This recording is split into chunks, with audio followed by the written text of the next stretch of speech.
ఈ కొండ మీద గోప అయినా సరే కొట్లాడతాం తప్ప ఇడిచిపెట్టాం. ఇక్కడ ఏమి ముఖాలు చూసేది కానీ ఇంకోటి కానీ నైసిటీస్ ఏమి లేవు. There is no necessity at all. Will fight, డెఫినెట్గా ఫైట్ చేస్తాం. ఎందుకంటే రక్షించుకోవాలి, రాష్ట్రం యొక్క హక్కులు రక్షించుకోవాలి, నీళ్ళు రక్షించుకోవాలి, రాష్ట్ర ప్రజల ప్రయోజనాలు రక్షించుకోవాలి. ఈ విధంగా ఇప్పుడు మా కళ్ళ ముందు జరిగినటువంటి దీనిలో ఈ దుర్మార్గంలో ఎట్లా మౌనం పాటిస్తాడు కేసీఆర్? ఎందుకు మౌనంగా ఉంటాం? ఎవరి కోసం ఉంటాం? ఎందుకోసం ఉండాలి? కాబట్టి అరాకిరి ముచ్చట్లు కావు.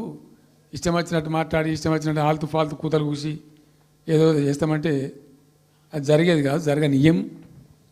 రెండవది, ఈ ప్రభుత్వం కూడా సర్వభ్రష్ట ప్రభుత్వం, సర్వంలో భ్రష్టమైంది. మేము చెప్తా, బీజేపీ కథ కూడా చెప్తా. ఎందుకు చెప్పా?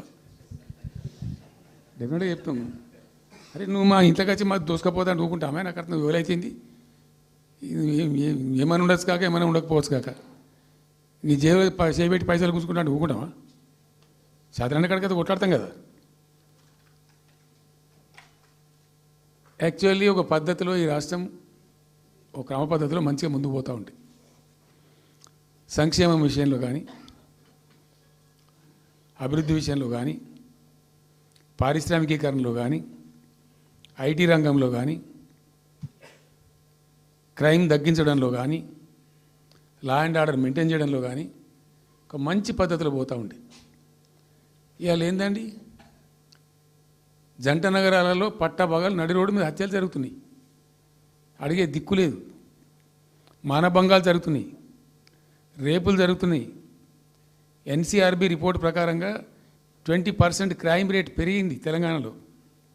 పీస్ఫుల్ స్టేట్ ఉండే, ఫ్రెండ్లీ పోలీసింగ్ ఉండే, అవన్నీ ముఖ్యమైపోతున్నాయి ఇవాళ తెలంగాణలో.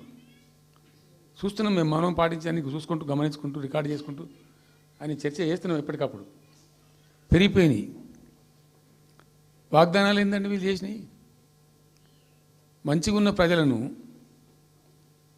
మాకు ఓటేసే ఉద్దేశంలో ఉన్న ప్రజలను పచ్చి అబద్ధాలు టెంప్ట్ చేసి మోసం చేసి, ఈ రాష్ట్ర ప్రజానీకాన్ని మోసం చేసి దొంగ మాటలు చెప్పి మాయ మాటలు చెప్పి అర్రాస్ పాటలు వాడినట్టు వాడినండి. వేలం పాట వాడినట్టు. కేసీఆర్ 10,000 ఇస్తాడు రైతు బంధుకు, మేము 15,000 ఇస్తాం. మహిళలకు 2,500 ఇస్తాం. కేసీఆర్ కళ్యాణ లక్ష్మి ₹1,00,000 ఇస్తాడు, మేము తులం బంగారం కల్పిస్తాం. మీరు పెళ్లిళ్ళు చేసుకోకుండా ఆపుండ్రి. ఇదే ప్రభుత్వం మీరు చెప్పినటువంటి మాటలు పెళ్లిళ్ళు చేసుకుంటూ ఆగిపోండి. మీరు నవంబర్లో చేసుకునే బదులు డిసెంబర్లో చేసుకుంటే తులం బంగారం కూడా వస్తుంది. ఉపన్యాసాలలో చెప్పినండి, మా ఉన్నాయి ఆ క్యాసెట్లని. ఇంకేం చెప్పినరు? పెన్షన్ తీసుకునే ముసలోళ్ళు ఎవరైతున్నారో నవంబర్లో తీసుకోకుండా డిసెంబర్లో 4,000 వస్తుంది. తెల్లారే ఇంకేం మాట్లాడిండ్రు? ఏంటిది అది? 2 లక్షల రుణమాఫీ అని నరికిండ్రు. ఉరుకుండ్రి బ్యాంకుల పంట పోయి జల్దీ తెచ్చుకోండి. ఇక ఒక్కటి కాదు, అట్లా అర్రాస్ పడబడినట్టే. చివరికి విద్యార్థులకు, పాపం పేద విద్యార్థులకు ఇండియా ఒక స్కూటీలు కాదా బాబు, చాలా ఉన్నాయి. శాంతాడంత లిస్ట్ 420 హామీలని చాలా ఉన్నాయి. నేను కొన్ని హైలైట్ చేసి చెప్తున్నాను.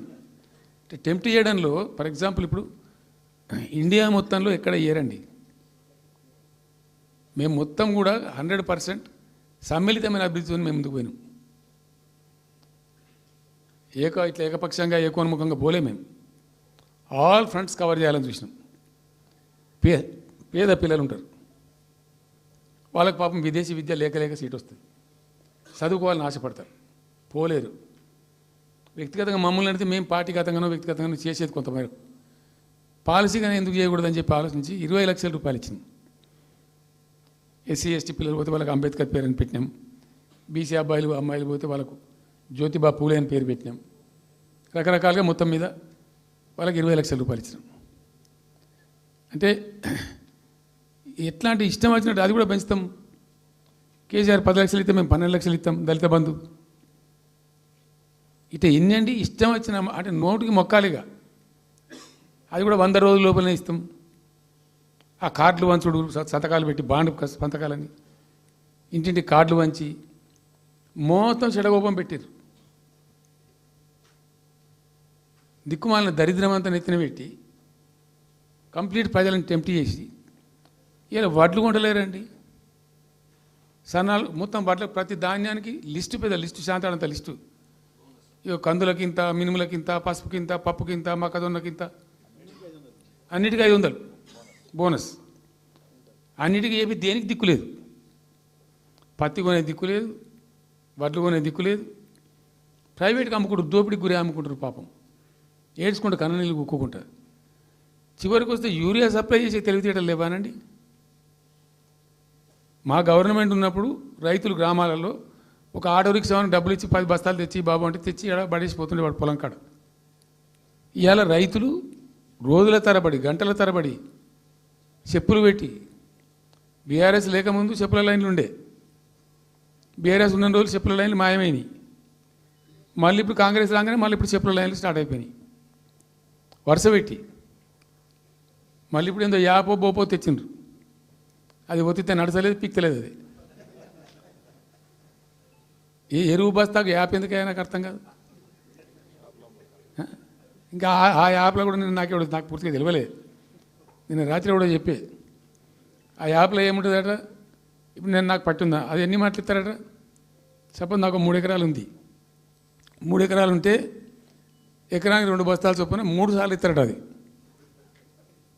అంటే 3 సార్లు పోవాలి. ఇక యాడికి పోవాలో నాకే తెలియదు. మొట్టమొదట